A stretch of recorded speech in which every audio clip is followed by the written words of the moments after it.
Welcome to Mount Tam Astronomy, a summertime lecture series normally held in Cushing Memorial Amphitheater on Mount Tamalpais, north of San Francisco. I'm Tucker Hiatt, founding director of Wonderfest, the Bay Area beacon of science. Please join me now for another enlightening astronomy program.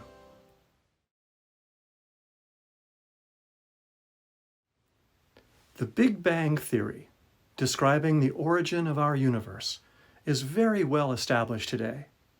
Remember, in science, the title theory is as good as it gets.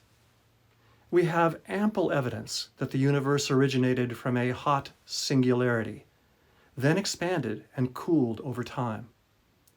Nevertheless, there is still a missing piece of the cosmic puzzle. How did the first stars form?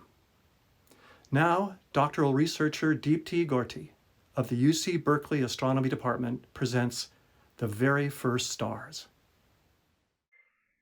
Hi everyone, I am Deepthi Gorthi. I'm a fifth-year graduate student at the University of California at Berkeley. I work with the radio astronomy lab there, and my lab is trying to build a telescope in South Africa to measure a signature from the very first stars that formed in the universe.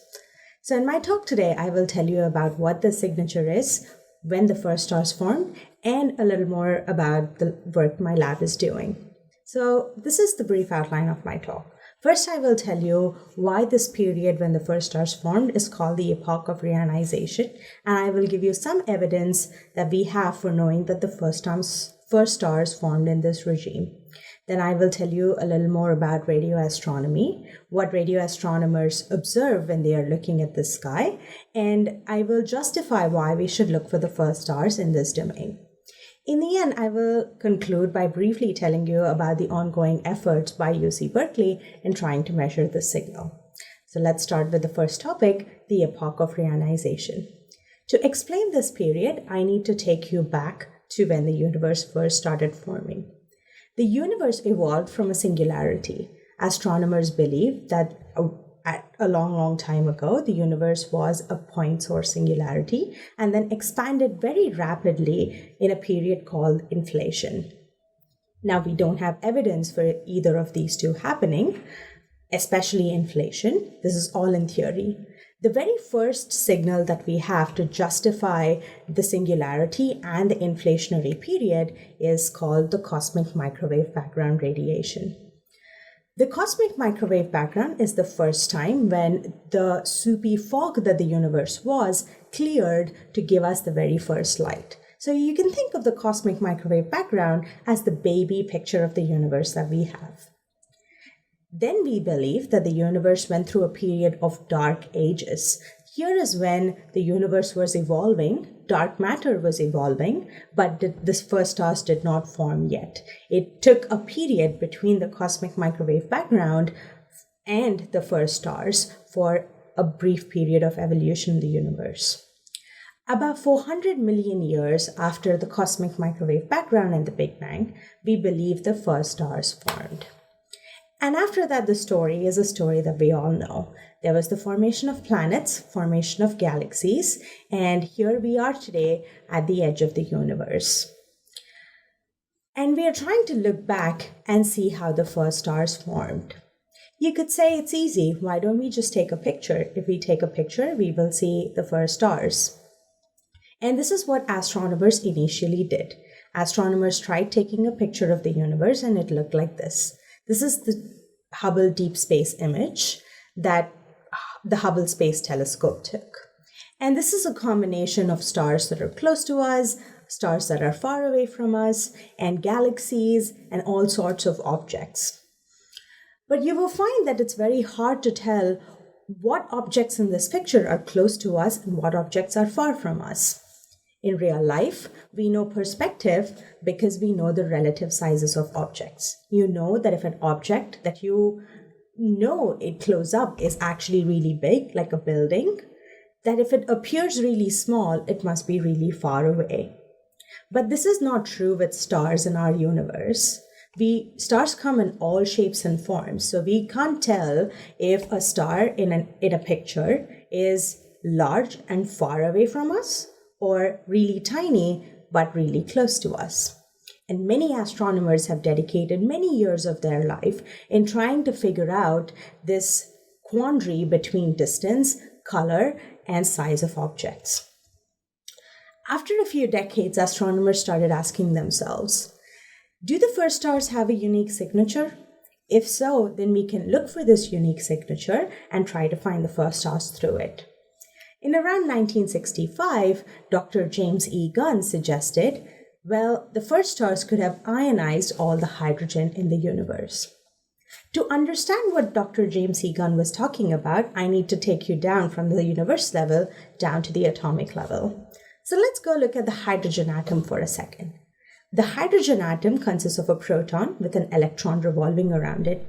And this distance of the electron from the proton is fixed and well measured in the lab by chemists and physicists.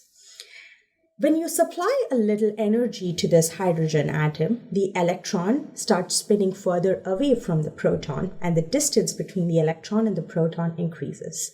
And this effect is also something that astronomers, physicists, chemists, and scientists have generally observed in the lab. This state, where the electron is further away from the proton than from its ground state, is called the excited hydrogen atom. The more energy you supply, the further away the electron is jumping from the proton, to the extent where, if you supply it an amount called the ionization energy, which is 13.6 electron volts of energy, the electron completely leaves the proton and becomes a free particle. So the electron and the proton start existing individually instead of the electron being bound around the proton. And this is what is hydrogen ionization. What we believe is that the very first stars had enough energy to supply this 13.6 electron volts of energy to all the neutral hydrogen surrounding them. So the story is that before the cosmic microwave background, when the universe was a foggy soup, that all the hydrogen was ionized. There was no hydrogen, in fact.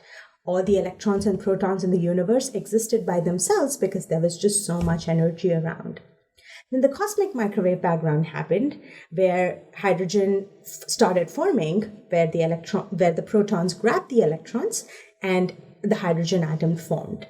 And we believe that when the very first stars formed, the first stars had so much energy that they re-ionized the hydrogen, the neutral hydrogen in the universe that was there throughout the Dark Ages. This is an artist's image of what astronomers believe reionization to look like. Stars blow out bubbles of ionized hydrogen around them. And these bubbles grow in size as more and more stars start getting formed, to the point where today we have lots of galaxies and lots of stars, and all the hydrogen that we see around us is mostly in ionized form. Because this period caused reionization of hydrogen, this period is called the Epoch of Reionization. It's the period right after the Dark Ages when the first stars started ionizing the hydrogen in the universe. And this is the signal that we are trying to look for today. But this is mostly a theoretical discussion, and theories are only as good as they can get until we get evidence. So what is the evidence that this theory is even remotely correct? Did the first stars form really during a short, narrow period of time in the universe? Well, remember Dr. James E. Gunn from before? He will give us a solution again. To explain the evidence of first stars to you, I need to introduce these weird objects called quasars. Quasars, the word quasar, actually stands for quasi-stellar object. Because initially, when astronomers found them, they thought, well, these are star-like. They're not really stars, but they're kind of like stars. So let's just call them quasi-stellar objects, or quasars for short. There's still many questions about quasars that are unanswered even today. For instance, we don't know why quasars have these jet-like features sometimes. We think quasars lie at the center of galaxies, but we are not entirely sure. These jets that you see in this image sometimes turn on and turn off, and we don't know what is the mechanism that is changing all that. Despite all the unanswered questions about quasars, we know one thing for sure. They are very far away from us. Let me tell you how we know that in a second. Here is the light that we get from our sun. You know, it consists of the Vibgyor colors from rainbows that we see. There's blue, green, and red. More crucially, there are certain specific wavelengths of light in the spectrum that are missing. So they are just dark lines. And if you can resolve the spectrum of the sun with a good spectrometer, you will find these missing lines. After a few years of research, astronomers and chemists realized that these missing lines correspond to elements that are in the atmosphere of the star. So our sun's atmosphere consists also, including along with hydrogen and helium, of also elements like calcium and iron and magnesium and sodium. The elements that live in the atmosphere of our sun absorb and take away some of the energy that the sun is emitting. And these appear as dark, cool lines in the spectrum of the sun. And we can use these to sort of tell the distance to different objects. If the iron line appears in blue in the sun and in a different star, we know that that different star is probably around the same distance as the sun from us. When we look at a spectrum of a quasar, we find that there are many different absorption lines. More crucially, we find that the absorption lines that are supposed to be in blue color are instead in red color. So all these calcium lines that you see right in the purple here are shifted all the way to a red color in the quasar spectrum.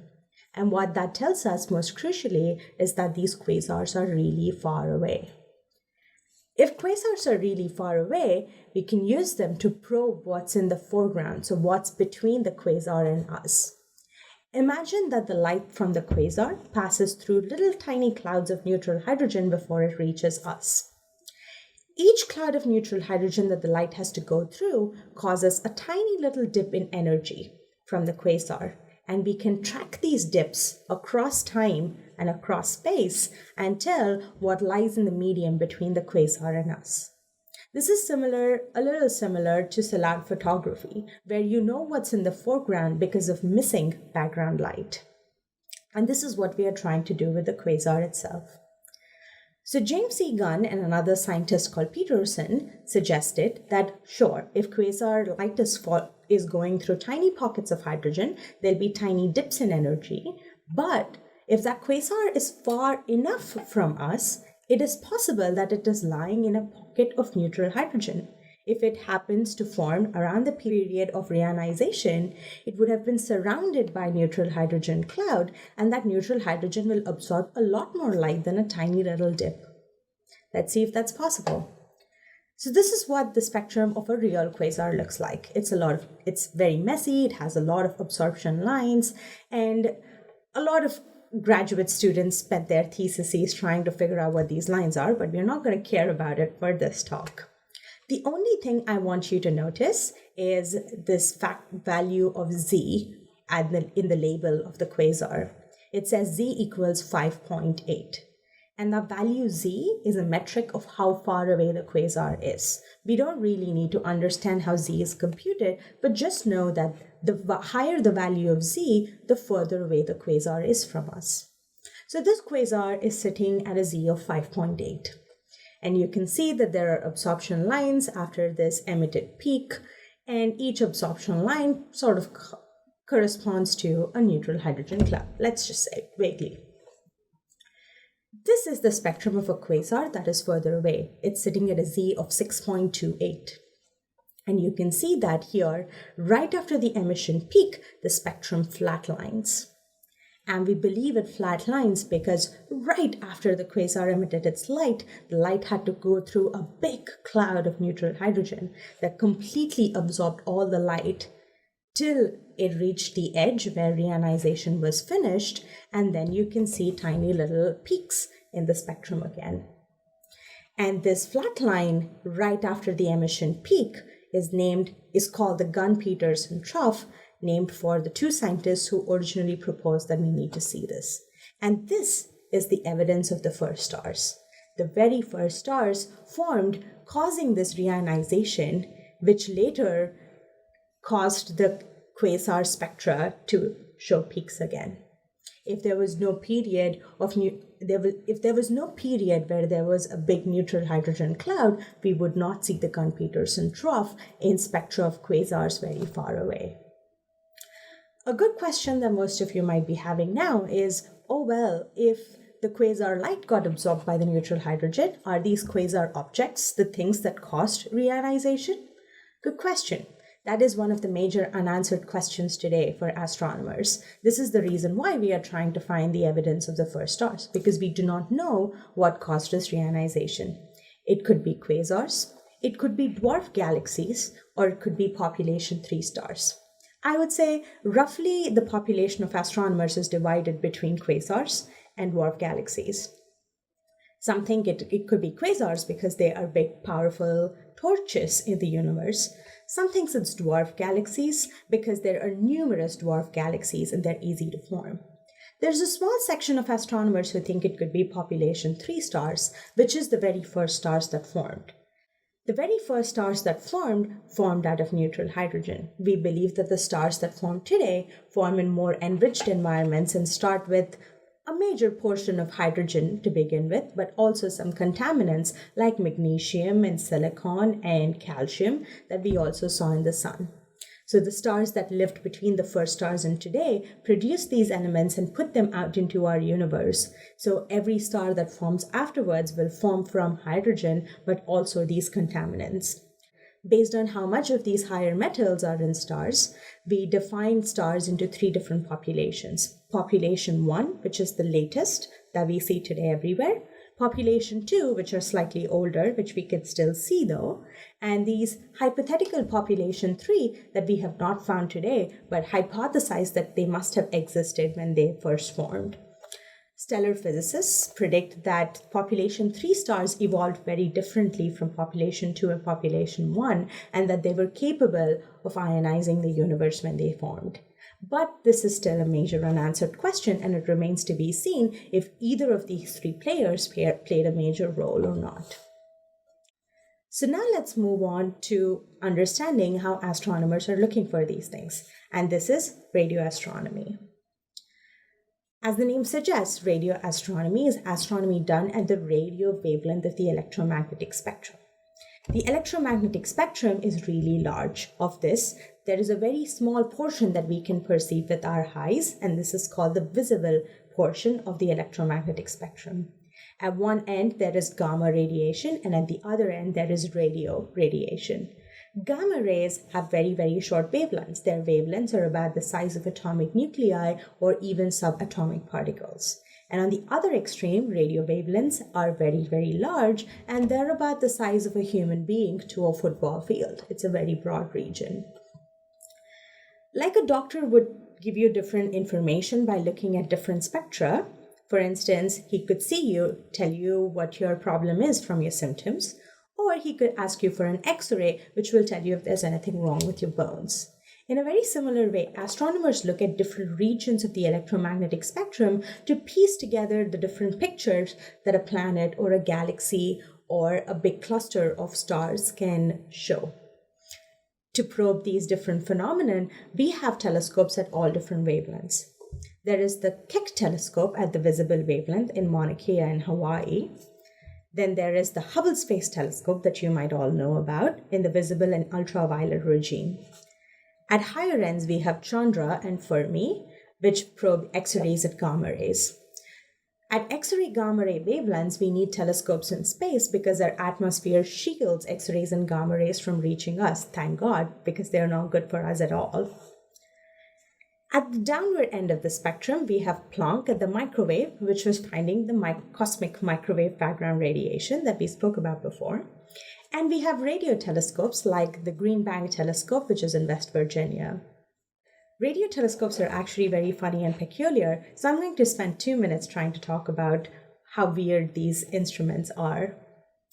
So the curious thing about telescopes is that the smoothness of the reflecting surface needs to be about the same as the wavelength of light that you're trying to measure. For instance, you can see a reflection in a mirror because the mirror has been polished to the nanometer scale, which is required for visible light. But you cannot see a reflection in your bedsheet because your bedsheet has not been polished to the nanometer level. Its coarseness is more at the centimeter or the millimeter level, depending on the weave. And it's not good enough for reflecting light at the visible wavelength. However, radio telescopes have wavelengths that are really large, so you can get away by having extremely coarse reflecting surfaces. To give you an example, this is the Hubble Space Telescope, and you can see your reflection in the Hubble Space Telescope because it's invisible to the ultraviolet regime. And this is a radio telescope, and you can see it is so coarse that you can see through it and look at the tree behind it.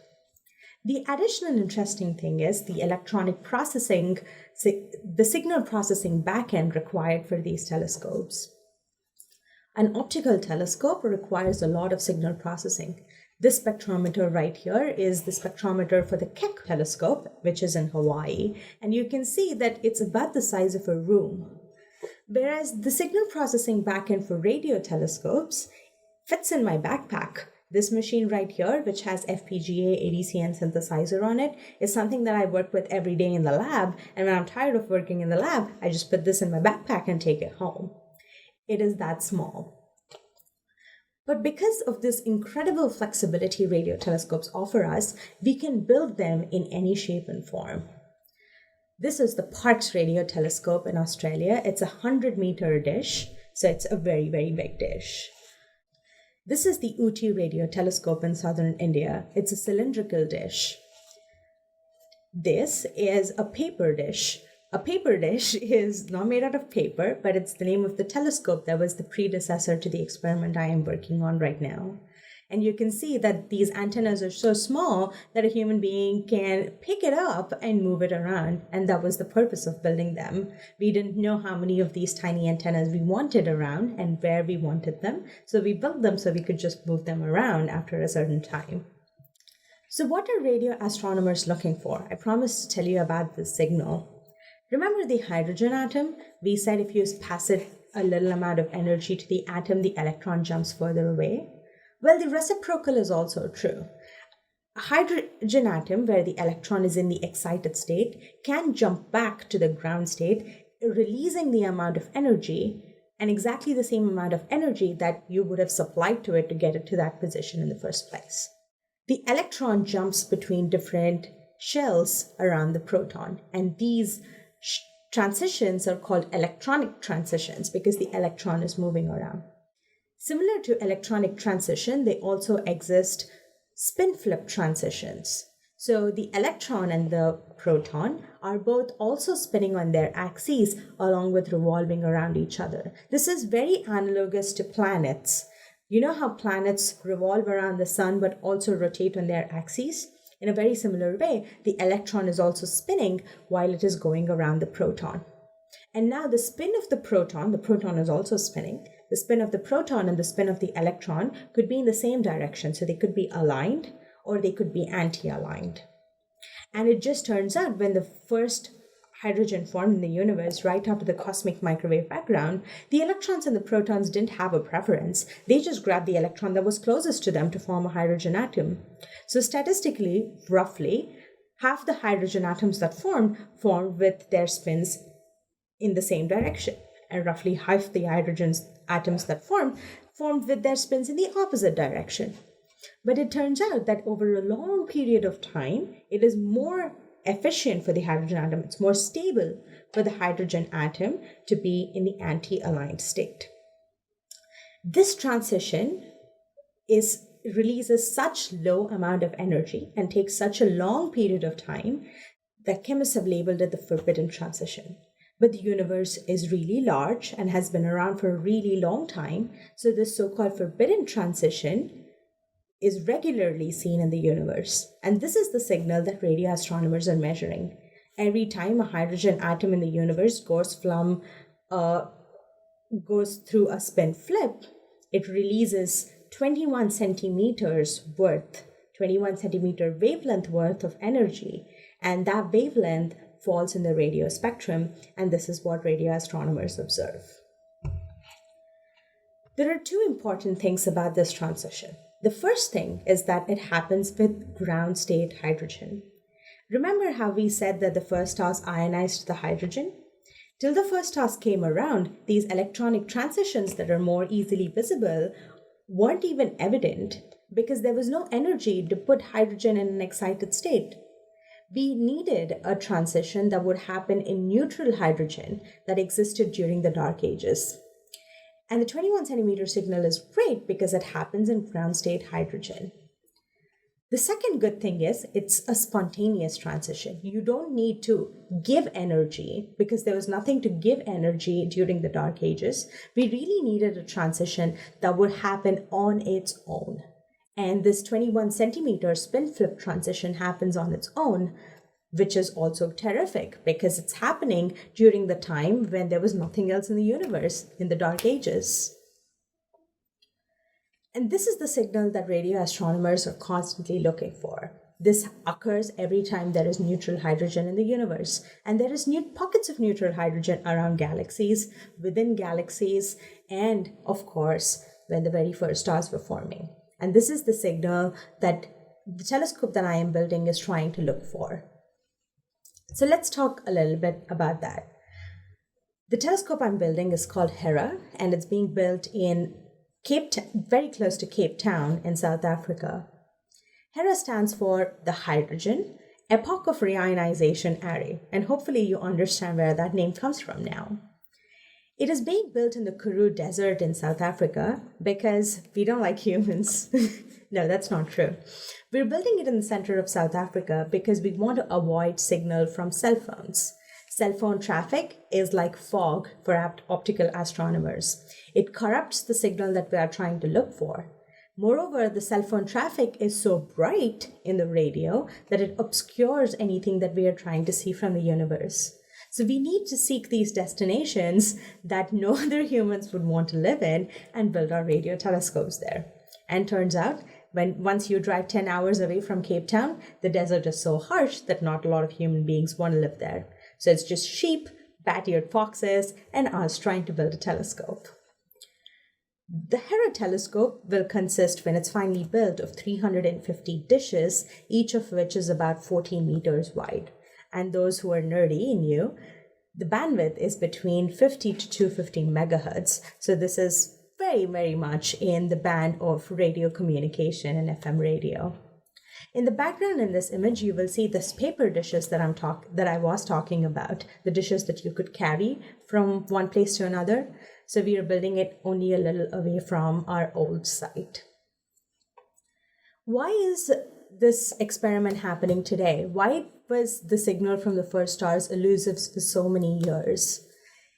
I will try to give a shot at explaining it, but bear in mind that it is very complicated. It took me a good 5 years of my grad school to understand why the signal was so complicated to find. So remember the picture where we are standing at this edge of the universe and trying to look back at the first stars? And I told you that all the stars that lie in between complicate this effort because it's difficult to distinguish stars that are close to us and stars that are far away from us. That is sort of a problem in radio as well, but not as much as it would be in optical. So here are the spectra of the same object in two different wavelengths.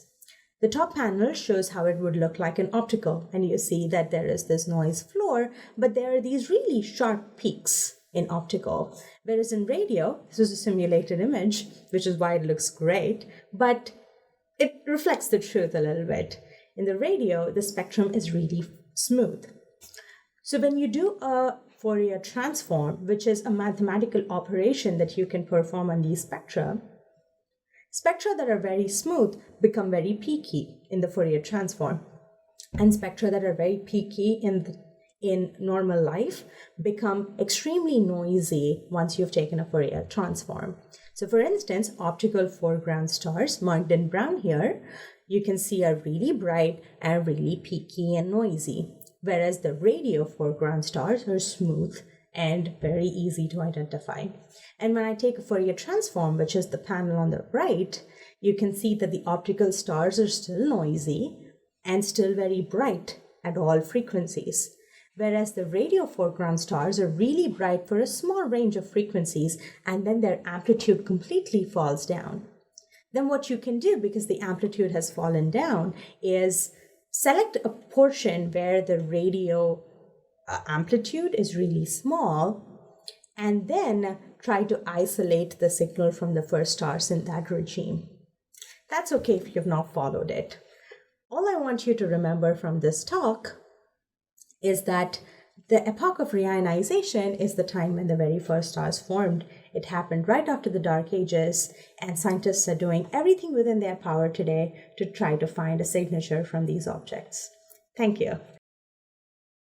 I hope you enjoyed watching The Very First Stars with astronomer Deepthi Gorthi of the University of California at Berkeley. These programs are produced by Mount Tam Astronomy in collaboration with the Friends of Mount Tam, with the San Francisco Amateur Astronomers, and with Wonderfest, the Bay Area beacon of science. The programs are free and open to all. Mount Tam Astronomy is organized by Tinka Ross, and this video was produced by John Navas. To attend a live program, followed by live telescope viewing of the night sky, or for a list of upcoming Astronomy Nights programs, visit our website at mounttamastronomy.org. For Mount Tam Astronomy, I'm Tucker Hiatt.